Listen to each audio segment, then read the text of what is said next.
சிப்பியை பறக்கின்னு வந்தேன், எடுத்துகிட்டு வந்தேன் கடல்லேருந்து. ஆனால் எனக்கு கொஞ்சம் தான் கிடச்சி. ஏன்னா பயங்கர கஷ்டம் இருக்கும் கடலில் சிப்பி எடுக்கிறது. ஏன்னா இன்னும் சீசன் இப்போ முடிய போகுது. அடுத்த சிப்பி கிடச்சாது. அது மட்டும் என்ன பெரிய சிப்பி தான் கிடச்சி. மொத்தமே சிப்பி இல்லை. எல்லாத்தையும் எடுத்து தீர்த்தாங்க, வலிச்சு எடுத்துருக்காங்க. சிப்பியே இல்லை கடலில். அடுத்தது நான் பின்ன போய் ஒட்டைங்களும் கிட்டுச்சு. அது கொஞ்சம் போல கிடச்சி. அதை நான் வச்சு நான் க்ளீன் பண்ணிட்டு இருக்கேன். இனி க்ளீன் பண்ணிட்டு தான் அடுப்பில் வச்சு வேவிக்கணும். இங்கே பாருங்க, எல்லாம் வந்து அவிச்சு எடுத்துகிட்டு இருக்கேன். இங்கே பாருங்க, பறக்கிட்டு இருக்கேன் சிப்பி. பாருங்க என்ன பொடி சிப்பியாக இருக்குன்னு பார்த்தீங்களா? இப்படி தான் கிடச்சோம். வேறு நம்ம கடையிலேருந்து வாங்கினா பெரிய சிப்பி கிடச்சி. ஆனால் வந்து ஒரு சிப்பிக்கு 100 சிப்பிக்கு 1000 ரூபா கொடுக்கணும். இப்போ என்னடா பிளான் இருக்கு நீ? வாரம் நான் இதுலேருந்து எடுக்கணும்.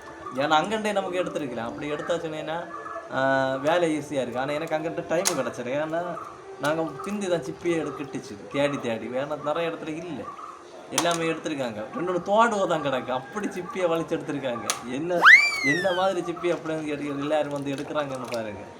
அது இது நம்ம நேரமே எல்லாம் வந்து குறும்பனை அந்த மாதிரிலாம் எடுத்துட்டு இப்போ வந்து அங்கே எல்லாம் தீந்து மொத்தமாக வலிச்சு எடுத்துட்டாங்க. எல்லாம் எடுத்தாங்க.